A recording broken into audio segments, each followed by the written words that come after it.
I le mafuta mai sa moa o te whiwhia whawhiloa. Le nei whai bāenga o le aso. Ina wa tātonu le ono le taua whiawhi. I Amerika nei. Manatu ai whale fwere matenga. O tō fwere whale o tautai. Ia i wha moenga i te aumanga ruenga i le nei aso. Ai e fwere manatu o lo whao au pēa nisi ngā ruenga. O nisi o tātou tangata. Ia maisi fwoi o isi atunu upe o na ieia. Au se tālia ni sila. Ia masa moa si o tātou atunu pele wa ese o tātou taimi. Ai mo Amerika lava ia. O lea o tā leono le tau fiafi wa ma nava fwoi te aumanga ruenga. A whao wau pēa ngā ruenga le pō. Whātalo whātu. Io tātou mātua. Te māmatina mātutua. Maunga te tele o lava i maunga iti. Te lava se vaenga le nei lalulangi o e maua mai eiro tātou pokaramu. E fifia lava le TV sa moa e whaafilo ai. Whaatalo whātu. Whapitoa fo i le whaafilo ai. Pa ia o lau whainga luenga to tofi e le atua. I so se tapa. Ma so se whata whaita ulanga. E le la tau fo i pito la au. Wha no manu whaafale le malus. A wā manuia o sa moa. Ma lore soifua manuia. Ma lore pale. Ma lore sui. O leo a mataina fo i le tautua whai pēa le TV sa moa mo oile nei fo i aso. A wālau whaafonga i meo te tupu. Si o tātou atunu. Ia e maua le manoe whaaso ai ma le tau sala. Le tau maita ia langi kirisoma. Ia le tātou pokalame i le so. Nisi whi o mea. O whaatalo o whaamsinonga. Ia ma meo tupu i sa moa. Abet whaaftai i le atua. O leo ua ma e au na whaeronga ina le tātou. Pua. Tuto tasi o sa moa. Whaftai le atua e leo whai ngā ruenga sa whea ngai fo i whai ngā lotu. Ia, no mō ringa o le whaftai le atua. A wā ua uria mai le ono suma le tolu tau sanga. Ia, o le tātou mā lo tele. Tuto tasi. Ia, maise fo i whai te talo o le tātou atunu. O le manga i o le whai unga fo i lea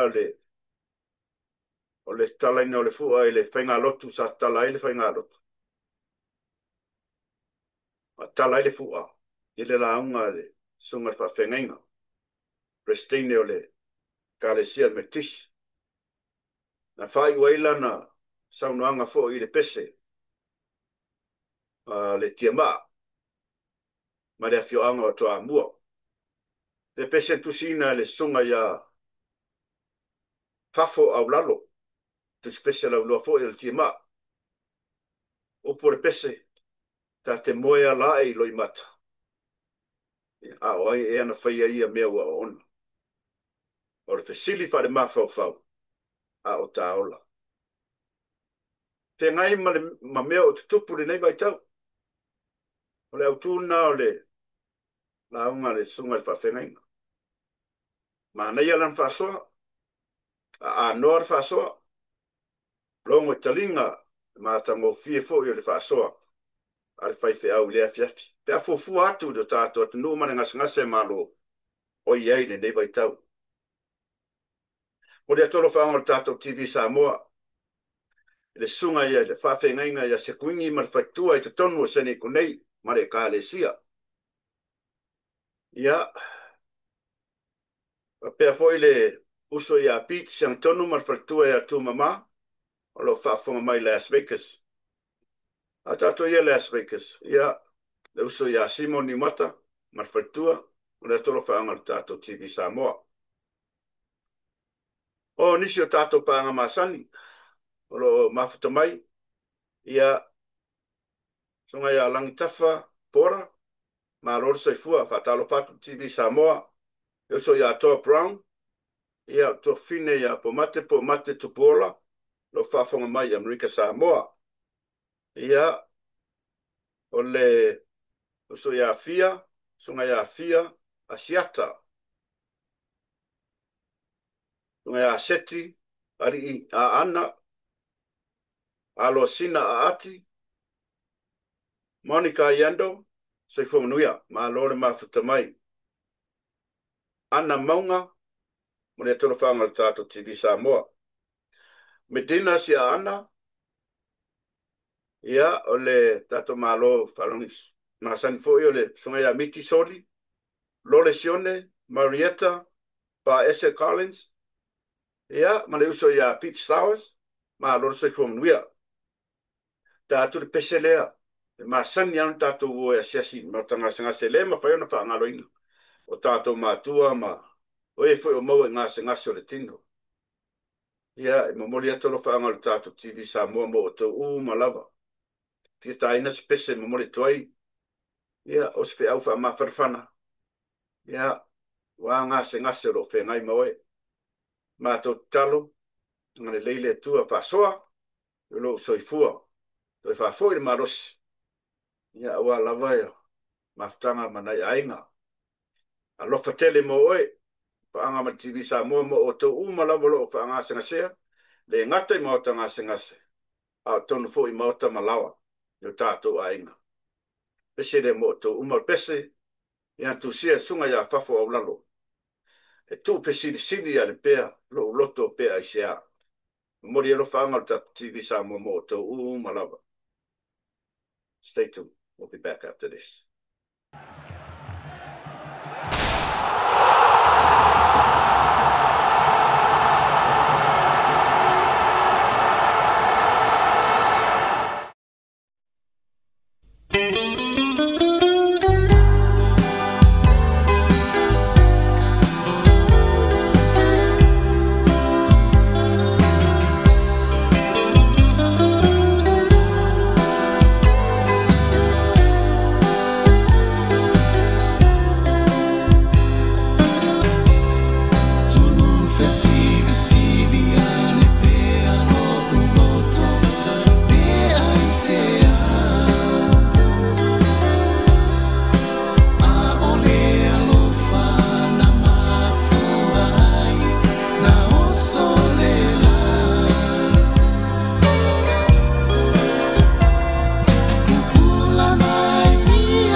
pa le lot fo malu tato tunu e fifi lava loto manenganga e fa.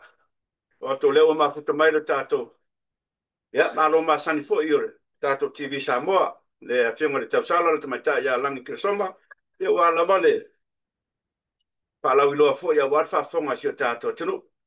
O te whatalo whātu ila afionga le tausala langi ma loso i pumunuia. Ile ne fo yaso. Ia, tau whai fi mana oa. Vi ia yo au bia mai fo nei a so fo tu sai foi manga ngana ia tu fatalo fatu fo ile pa ia malu o fa penao na o mai le tato por kalame le nei tu la. Ia, langi o lewa whafonga rea tunu. Ia, ta mata mai langi fa mon mole pe enche ba engore. Pam sinonga le yaso, mai sa pam sinonga ie pengo le palo ta leo di mai mana ngang fa lo.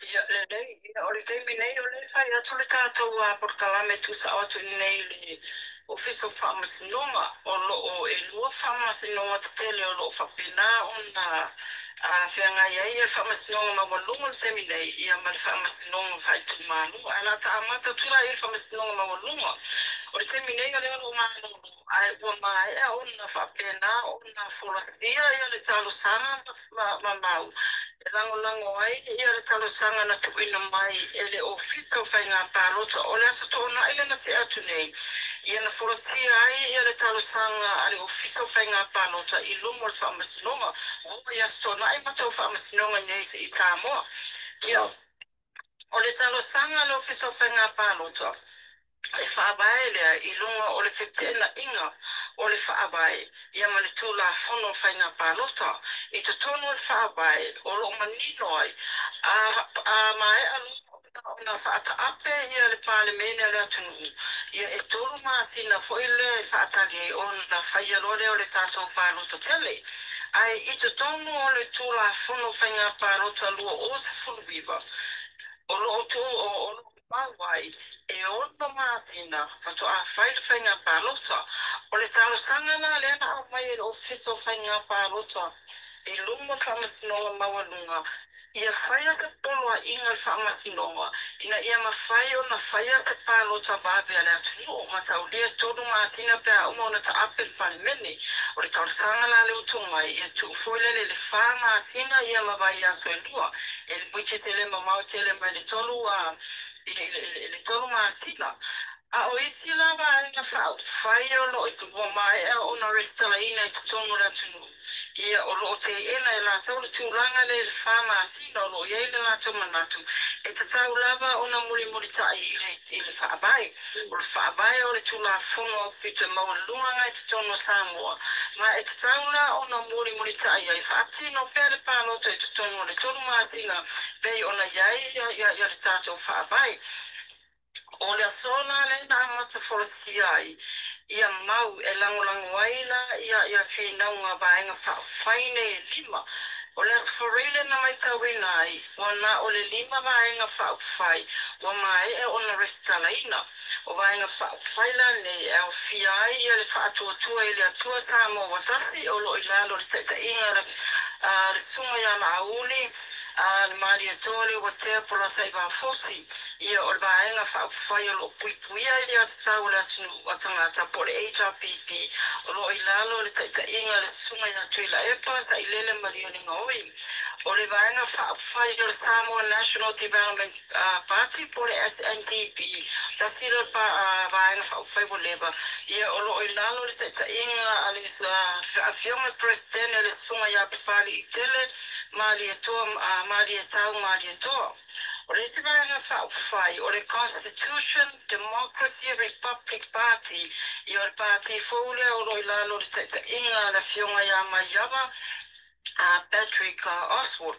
Ia malawaenga whai lea o le Samoa Uniting Party i o lo ilalo le taita inga la whionga le palemia ia po le whionga fo i safa pito ia whiamena o ni mataafa o tai aona i la tofi i o le a whaalau i loa loa i ai le vaenga whai lea a le Samoa Uniting Party a o le teminei ia o lo whapenau na malo o lo whaamasingonga mai le tango whieina o le mata upule nei a le ofiso whainga pālota o lo iei whanau no tainga ia vave ona au mai se polo a inga le whamasinonga ina ia whapena ona whaatino vave ai se pālota le atunu ia ai o le whama sina le o tau sangai lato ai pe tai o le si vaenga whawhai ia e toro ma sino o lo whinau lato o te tau lava ona muli tai ke le tūranga o lo iai ia le tātou whaavai o te loa a le o le tai au po le asapareile o le whapena o na mawai se whaiunga o le nemata upu ona o le tūranga whaatupe po le 8 o po le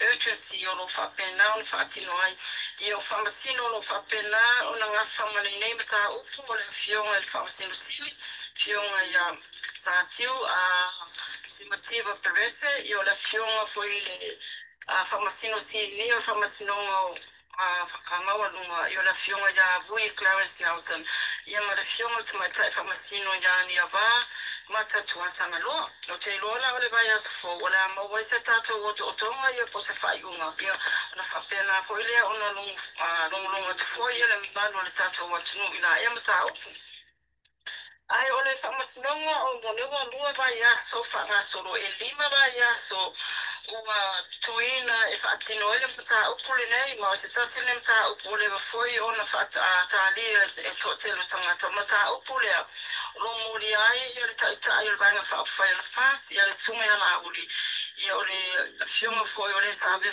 whaipule fionga ia whipule a i a whai mata sua o le sabe foi ma leo o le tanga venga o leo o li o whaatama lama ia whaatase ma li se smage Samuel sua ia ma whaptua ia si vai kepi o le aso e tele ni mata upo ua whapena o na holo sia e lumo mata upo nei ai o leo le amwhai o na oto atu whapea o le aso na mafi na tuli loa i lava e le lo ia sambia masibai le tūlanga le o le tele o morianga whaasanga ia te ila ua ina ua mai ala su e mata whaatino ina ele ali a le rosi ya tupai a sapanile le malfanga na ma we na ole on no morianga sa ia fautuina le komesina te tawo no moria sa masibai e tai ele edi morianga fatinoina o le bona tatia morianga ai ina o ma ale fatal noanga sa ne sa fai mo por kalame tota ia ele masino se tema o outro todo o inale fata a fai ai loa e tu pai morianga fasanga ya te ila ua o morianga la inta tia mai e se fulu ono morianga o le tu ina mai o famtalanga tau fase se fulu ono morianga o le fau foi le o tala se ia morianga e lua o le kama fai lea e whaalawe ina i le whaatinoina o le ngānuenga. O morianga whaasanga ia siwai. E lua se furutasi morianga o le whai o ni whaamatalanga tau whaasise. Lua se furutasi morianga o le whau o ni tala foile se. Ia ma morianga e lua o le taumawhailea. E whaalawe ina le tūranga o le whaatinoina o ngānuenga leo. Na obi se taime o tuli le loia ia le leo tupai. Mana ia mawai. O le telo morianga nei, ele i mauani whaamaumanga poni evidence, e te tāwai o na whai morianga nei whaasanga ia Sam Masipai, e pe ona tā uata mai tairo ia, o le telo morianga, po le telo morianga i o tu whaatasi mo Sam Masipai, o se tā mawhainga le rio tupai, e whaafewhei Sam Masipai, e tu sai foile ma whamatalanga o mai atuina atu lumor whamasinoma. O le tiba e nga tama ua foi le tusturinga lava le ana nafi. O le whana se i tulou. O le whamata uri e fortato purkalame i le siva i aso le ta i e tūlanga o le tau pulenga foi le whao o le panini. I le sunga i ana auri. I a whata se ma le ministanga duenga ia olo fiti ba ai. O ana nafi la le ana ma upai. Na tau tino ai e tupai. E sa o le sa i e le whana. O le whana na le o le tuenga foi le o le whasa furulima o le pisto. Whana lai titi. Na mata ia na mori maua tupai o na te ena le tūlanga lea. E le se whana na moa e le ifo se whana na batuina ia te ia. Ina ua ia tau ave ina le suesuenga. I mai le maasino te se marua o rua. Peitai o turturi ngā sia le sa whai ma le lo ia. O le na ia toi tau tino ai. O le whana nei na maua mai se o sofa inga. I se tasi o tangata sa tua i me whanei o la au whasaina, ma fupa la au whasaina. I le mauna Samuelu sa tuina lumo le whamasinonga. O le whana na tuina atu ele solo por fionga al fai pule ali tu malo falata tolu. Fionga ia le ale pule vi moni a yafi ya te ia. O le mana o le ale tu sai ma le maua Sam. Ia whaonga le whana whao oile maliu pe tangata wale ina ila auli ma olo. Na umi se tengi o ia Sam le whana tu sai malana mori mau. Ua ia le tūlanga ua le fia whaatino ina Sam ia le whaatonunga ia po o vaenga foni tuina tue. Ela na o la vina Esili le ala ya Sam. O ia ia le whana o le tari a Sam. Ia o le alaba ia te ia peitai. Ua uma o na whaatawina Sam le whana i se iti tangata. O le tangata foi la lea lena lena o le whana i le whale lena o sa ia leo leo. Lea lano tua whawafina o mai atu pai. O le whana lena maua me leo sa inga. E whaisina la po atu nai lo le whana lea sa whamatala ina Sam. Peitai o le turinga asia na whai. I o lena tu e tau tino e lawa atu pai. E sa o le whana lena tu atu. Sa iai o le whana fast food lima pisto le peo na ta ue Sam. E lima a vai aso le nei a whamasinonga. Au le whato a lua mo li mau. A le toi tolu vai aso i tu toi. O lo iai le pōlenga foilea. E uma ifo vai aso i tu toi. E le itai i a le tūlanga o le o mori mau a le tū leo leo. I le tae o nei. Na iai e le talo sanga le loa ia leo leo. O se tasi o nato mori mau a autu o le tamaitai leo Marie Tusi. Mai tau mai o Marie i o ia le sa pape mai sa. O la ua le sa mori mawina le whaalawe lawe le na tupuri. Se lua futasi a perila lua o lua tasi le na mali waitu au Maritino i Vaitele. Na ia le whamatalanga tustusi o Marie na whai mua na ia lango ina ai ia le mau Sam peitai. Wa to e sui lana whamatalanga ma ia te ena o mai ia mori ia whamatalanga Sam. O le tai au nei la lena ia le talo sanga le loa ia leo leo. Ina ia mawhai o na whai le mori mau a Marie e ala mai le ilungo se video. Tūlanga whaile i le APL. Ia se tūlanga na te ena i loko ia e to tōru o lo tutu lai mo le tu mo i lato o lo mulia. Ona o le whinawa i lato. E mātu ia tele morianga i o lo tua inga i o lo tua i Marie. E ngata ia pule ai. Ia o se tasi foi ali u leo leo. E le ngata ia o Marie. O le mori mau pesu mori mau au tūre a leo leo. E tatau lava o le tatonu o le potu whamasino. Ia tuina mai lana a mori mau. I tatonu o le potu whamasino. E iei vaenga sa la ngai lo ia nei. E mawhai ona whaatino. E mawhai ona tūlanga foilia. E abe e se ia tangata o lo i tatonu o le potu whamasino. Ia be o e se mana autu salama tūlanga. Ai au mai pari e whailana mori mau. I tatonu o le potu whamasino. O le tūlanga foilia o mate i e ro ia i tatonu. E le o Marie e ona le talo sanga. Ai o le talo sanga ale lo ia leo ona o le tūlanga leo mai tauina. O uma le vai aso e tasi lo to e alu ma le vai aso lua. O lo tinga ai ala vai ia mori maua leo. I fesili ma to e ngā fesili le tuina atu ia i lo ia. O le tūlanga foi la pei o popole ai la lo ia. I se tūlanga whapena e uno o le nato a mori mauna leo mori. O le la ua tuina mai i le tamaitai whamasino i o le whai unga. O le ata atia atu i le mta upuni. O le a maua se tali i le aso whareili. I o teimi nei i o lo whapena o na whanga solo lava le mori mau. Le whionga i atu pai o ia le ata ia le suenga le o lo o iai morianga. Whasanga i ana uri. Ia mai lato o lo mori a whatas. Paftai au tai ia i le vaenga le i atu pai. Te whasa saunoanga i le telefoni. Poi le a Sam. O le ua maua o le sa. O lartulanga o iai o le i mawai a Jeremia sua. Pe o le te tau whiona whai se tusi sai po se Warren. E a mai ei tonu na fwoi leo. Tase sa whai asi umi o toto fo e tutono poko tu whamasino le lava yaso. O le mori mau a tu pai le amatanga. Ele ai se telefoni na tu ina tu ne pe yo fama na batu le faila le mata upune le so lus fulu te se mai ele ya te se ma lus fulu ya te ya le se fana le se telefoni o mi foi o fai tu ringa asia pe tai na mo mulmuli ya na to ta tino la vai tu pai esa o le sa ele telefoni o le telefoni na tu ina tu sam ile leo Yeremia a sua mai tau mai o Yeremia sua o ia le na tu ia i tu langa fole na le lo ai failo mata o pul de nei ya ai tai na toi a na fama vai a Yeremia ia ma nga ia tu tu tu lam lo na ai na o tu langa la o tu foi mai Yeremia mo tu fa fenga lu ngai lo fiso o leo ma te ia po ia tu langa foi le ma salo mia lo ia lo tu lai mo na mafuna toyo o maira mi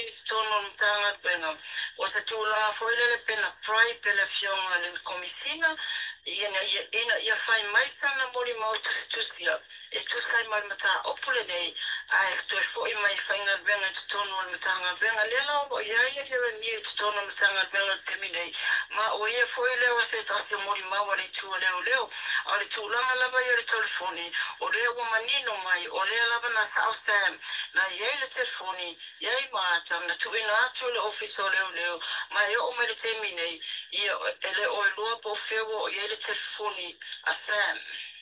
wow ia langi faftai o te tau pulea e sei a mea sau ndoanga ile famkaya so sola le ufa pe mboa famu mbole alang Atauria foi ele level da tapu kalamele, level to e baua ia le ilo a robititi a toalima. mo lo Ia, e bese famas no le vai aso le vai aso mo ia ai to ia lo so anga taulima. Io ura toalima bo fata sena ma le se foi pa mota la wilo ni sa mo le lilo ani seko. O so anga la ni na sa utu last week. Ia le na mo na umole bebe le singa fu la sna fu ia ai to mo baila wala so la Faria, apena mama mai nai ulo o ina si usenga ia mai nai vai us o lela o toi foi la o tono fa pui ale tu langa na le wali ali mai o le gamo pe o fai o fio na sola mai tua ia pangotani o pito silio na ele ta o fa pertani o pangotani foi high risk ma o ila to foi ni e ia lava poto fa pito e tu inai ele o mai foi fa foi e tasi lava le tu la le aso o mai fa foi ia ele o mai foi la ele o mai tono mele ia ele te lo pangota e no fola na to tono pasima ai bella o to sola mai a longa duale o tupu nei wa e se to fan matanga benga foi o ese me o tupu ta ai po o ia fosse so fai se me tu la fa pena ma le mafuanga foi la le na o le mafua yo na fai le su esquenga anga e uta fa le pui po le atonu le mele tupu ile sola mai tu o la titi ai ile sola anga mo la titi na ta uela fionga ele komesina o le taimi le fai e poka lame foi o le toi o le fuata ina e fefe wa e ala i tono le fale pui whaakino poka lame na salo miela o inale na soma mai e tu a peitai i le suenga le tātou poka lame na mawa ai e se sere whamatalanga o le tūlanga saulava ia e le ilokaina ia lau i titi se tono le pā o lau i titi wa o le tūlanga i tai tan malala esa lava me e fare pui matua luka mau na pa a risi tu o le opposite e ia le office o leo o le la e maua o tata por kalamne o lawi titi ele i tutongo le fale pui ai o lo po o ma upuna le whaonga po le nei a wha piti whainga venga se leo e ta o ele te po ai o no pititi la sa po ai na ele o fisa o leo sa ngafo ia ma whainga o mea ai ma masoati se chulo wa leo ma whainga venga o ina na tupo e whalawe lawe le na sola mai mo tua ia la pititi ia ni lava sa puni whapea o le portalame foi le lo le toi o la futa ina le na mafua ia na sa vitua ia ra vititi le la o toi tupulo na lua i le vai asu talu ai ia ma le la ua nga ia ilo ia ise suenga i uta i le fane pui tanu malala Paula vaenga ua fie fole atu ua babe maua la ua nei maula ua nei o lota ua most high risk i te tonu o le li o whangata le atu no. Tai langi mo le update i le vaenga. Te fai sa nanga mo le langi fie kwa i le selau tau sanga. Fa manatu ai le talu na fau pa le au la kapia mo ta. Mana nganga fa lo alo su. Pe sa fai celebration. E vai aso atoa ia le fia ana fio anga le fatino na mata mai le asa le nato whainga lotu o se lauta sanga mo ta ia o le faa se lauta sanga le nato au la kapi mai tau po le tasine au la kapi mawa e i sanga mo tele tele foi na tama whana wale atunu i loma wanga ia tu i au te tele fafo ia o i mo ta al sa fo mai ai pe ona ia le fionga ia Sir Michael Jones ia o tau fusi sa lesa o ai o lupo ia o ana nafi na fai e te o taa au la kapi fata te ma au e lua se fulu o le afa pena una tau vai le tournament le ra mata la sa faleile ma le sonai o le ipo mo taa na mai tau wina le tau langa este ole tau pati mai o alu whanau o mua taa o lo ta alo ia tunu mamau ele tūlanga neo la kapi ele ngatala no mai whamana tunu se lautau sanga ai woto e mai to e whafo ile whafita ile afio anga ile ngata ile ia o la tō ile na whatu peina ia le whare kalapu o le temi mua mwone o ia se whare kalapu o le rugby club house a mua taa o lo whapena la mono i tai mo tai tula pole le alu tu e tau mesina i o le toa telo i la tau nei mai whafo ia sa o tupe uma i le whatino ino le wha moe moe ana mafio sa wari tele sa sa unoe le fionga le parimia fionga fo sa o whapito ia fiamena o bina ta afa i le tūlanga le te leo le sao mo ta i le atina a ino le talunga la kapi tutono Samoa i le ngata i Samoa ia whapena una la velo ai ia Samoa ia tunu mamau e ala la i matati a sana tu au sia o tau tu e foi ia tunu i fafo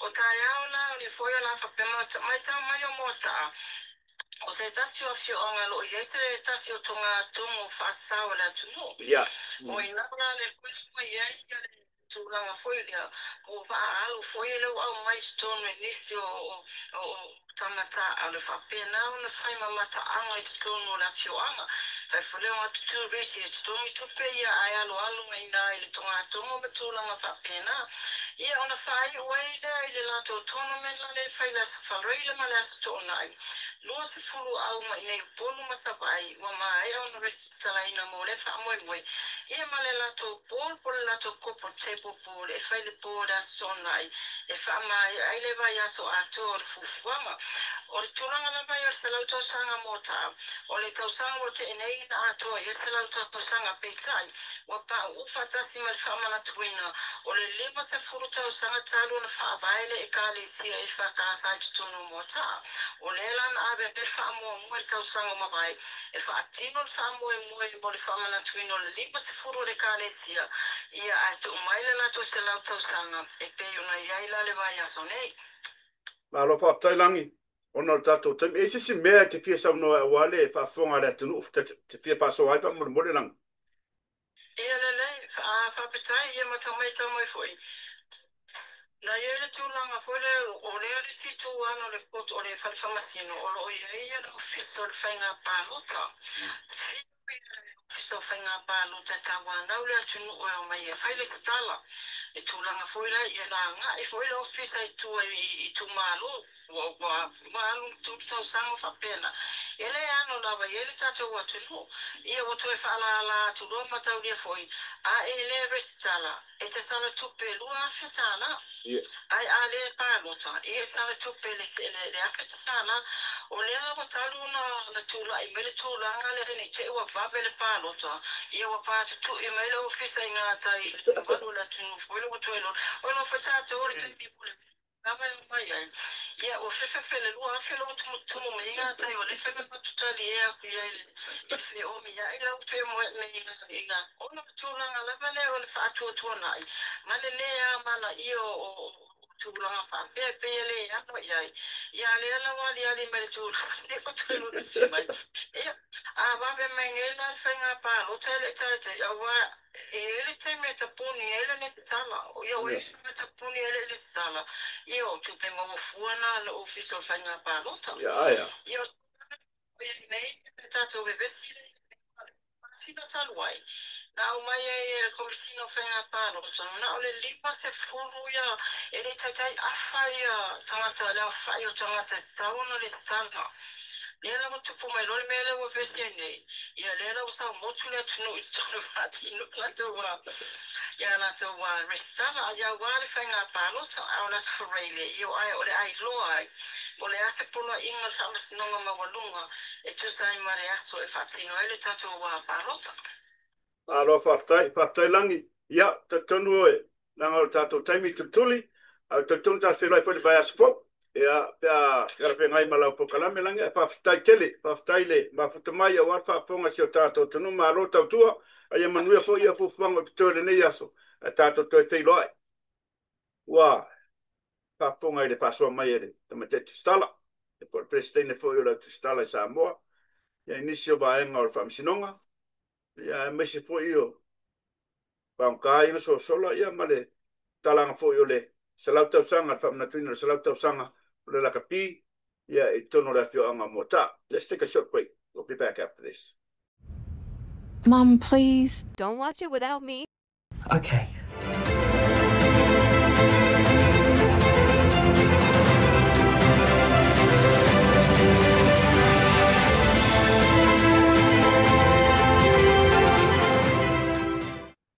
O le asa o to fa fonga i fa so mai te mai tai lang ke so. Ia mai o fo ile tulanga wo ia ile pam sinonga o whainga pārota. Ia le ngata lea ia pam sinonga fo ile lea o lo pai al taimin nei. Ile senga o leo ia mai se fo ile sunga ia Sam. Ma mori mau ma sion to lua. Tama tai fo leo Marie le nga pisa Sam ma le matanga. Ia ila matanga fo asa nga Sam e mai langa. Ang fasalanga le sa fasoai ma le usufo ia asiata. Ia ilungo le tauta ia. Ia le ta urso fa Marie. O lea ua suilan fa matalanga. Ia pe ua ale am fa mai fa msinonga pe ua pride initial leo. Ia ele a fai e a fie tu como me a fai mauro o le a fie me e va kolo ku sai o la warrant e mai oi e le ka ofisingia e mai oi como fa msinonga e wa le fa pe mai pe ma fai na fa moia pe ma fai na po ese video ai le kalia e lo ia at my tailor Marie how ta ko wai once you're involved get involved in those things o ko miki ala warrant ever mai o kong whether you like it or not ia pe kulanga e le o se kusa sai konga mai ko fai nga fam kalanga ia wale fa fonga le tunu fa fkai le te mata ia langi ke soma mo le pasoa fa ftai foi le tua no le afionga mo ta ama le fa moi i la bloka pi se lau ko sama wow that's a long time le sile afionga sa no even now ka ua ile la ka pi ke le voi kama aron fa na ole tunu nga e mai pui ia I kongole a vi aso ya ka fa no longo likio a ling TV aso ia la ke nga ia inga fu ingu I TV ia a fa no longo le pero ka me fi nga fa no longo la ka pi esko mai la fi anga la le mo ka o va yala ia o fa solo mai va ia o le o ile per ko masanga pe nga isa le mo o ri o nga pi saka ko o yaso o le I me la kapi e fa fka ile se la ko sanga I didn't know was that oh god la ke ma nga ile fa fka ile le lo fo le tu o le wa au dia mai ma lo fa manga ku pe e la fianga le fa manga ku le so le sa pesa kala fengalo era nga fa fai na le kai foi de fio nga ngo aloma tama fa na wala tunu sa ka ko wai foi le manu sa mo ia vai kai ia le nga mo ka lama vai yala ma apia mai si o sale moa malie you know o uma sa fa yo la ko sao ias sao vai koi le ko le paka sa mai sa voi afkai le kama fa nga ure ku nga nga kile nga la wilo sa mo ka lo ngol la ka pi a fai fa na tu lo waso fa nga leas ia fi ka nga spese mo mo le ko lo fa nga le tato TV sa mo lo waso fa na lo waso soifua ia nga le leile tua talo ma sanel TV sa mo e vatu fa mnyanga ma ang leile ri po ni sta usanga stele o lo soifua ia mas foi no tato te mama tina ma tu lo fa manatu la to waso soifua ia wa purpula la motor soifua a fa fitai le tua o lo mo pere soifua a fai foi ina te mama na tina o le a to fa fonga pe o tau por ba ai ia le li o lo mo pere soifua e ma futa e manai fa na o ia tato o ia o to lo mo maftanga matua o matu tua soifua purpula la motor soifua fa fitai le tua wa dia manisi te sanga ia upuare pese ma tu lua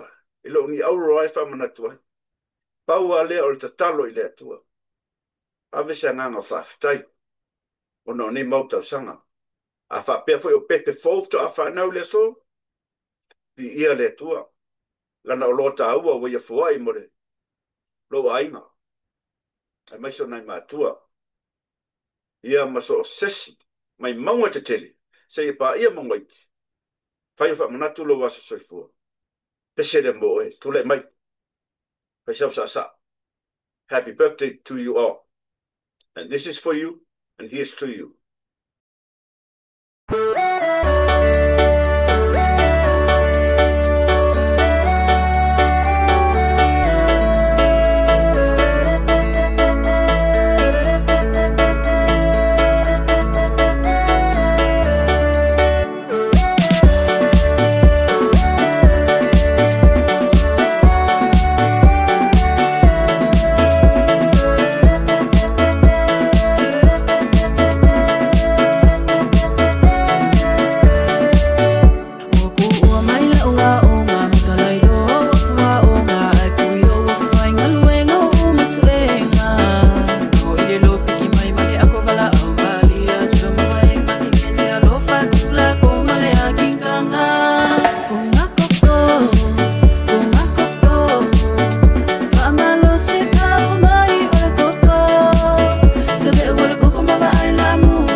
Malo la vale whaafonga sa moa malo ron sa. Pe foi tuas whamtalanga foi lea i le. Le sau noanga te mai tai o langi. Ea i pamka inga so sola. Whakoru e leng whawha, po whawha inga sola i lau titi. A le whapea sa loka i pasima, a le sau noa te mai tai o langi. Muma wakala, sa whai maa ve au a le si leo leo. For somebody that sola whawhia, a wako whai maa ve au. It make sense. Ka wanga ave loka. Kongo le pasima. Ia wa le whapea mai o. Ngo fuanga o le ola toe proteina. Ai pei fōringa mai o no fuanga o le ola toe whasola ina. Ia. Tau ana pais fo fuanga leo leo leo ba. Le foi ba. Whawhenga sola whawhia sola whawhia. Ai mau ki a. Kwa mau ki. Kui a o le mea ngā renga loka ia. Kamalea. Kwa i kau ba le a sa mua laulangi a kua mereng whai le ngore. Nga mereng whai kurisi. Skama msion ko rua. Tai whawhenga ku whawhia whai maa wewe au leo leo. Te a whapea mongi wha maongi wha mkaranga leo a mai. Nga o mea whaalele ia me ie. Ka uaile.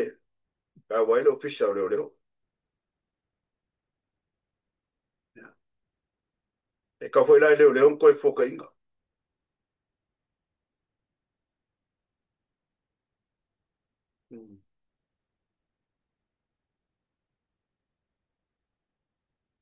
Ia. Ka ko kalo mo Samoa. Kalo mo ka ko aku. Leo ongo sumar ko sanga. Soi fua o le fua Samoa ka ngā vai. Yeah. But it seems like it's getting worse every year. Me kupu mai. Me kupu mai. Ya, te mele sa mo la pokala menga mo Elias. La tautua na mo Elias tatu talo mo Samoa. Ma ave pa tai le tua wono suma tau sanga. Ole matua ole fua o Samoa. Tono si o tatu tunu. Dem faina fa ngaroina o tatu tama matina matutunga. O ta o tomai tia. O e nā sainga lenga su o tai au. A waso sa o tonga. Ya. Ma so ola. Sa loto. A masi o le tātou atunu. E li whai ngofie. Li whai ngofie tātou mātua. Ia. Ni tau aweti ngā o nor saurotonga mo oi ma. Talo le tua whaftai mo Samoa. Ina ne i mau Samoa. I nei mau meolo te tupu mai. A wha mai murimuri o saunoanga le sunga le whawhengainga. Ta whaia le sauninga, toi sauninga o le sauninga mata o le talaingina o le ono sumatou tausanga. Opo pese le kia maa. Tu sia le sunga ya fafo au lalo. Ta te moea la e iloi mata. A o ai ea na whaia ia mea ua o ona. A o le fesili wha le mawhau fau. A o ta ola. Manuia nei vai aso, e whi au mga ruang o te toe. Ta to whiloai fo i le pai unga nei vai aso. Ia, a wā lawa le tau tuaina o lau sida mai mo mai ma lau wha fonga. O lo fa tele atu mo e Samoa, le atu no pela. Fa soi fo ia.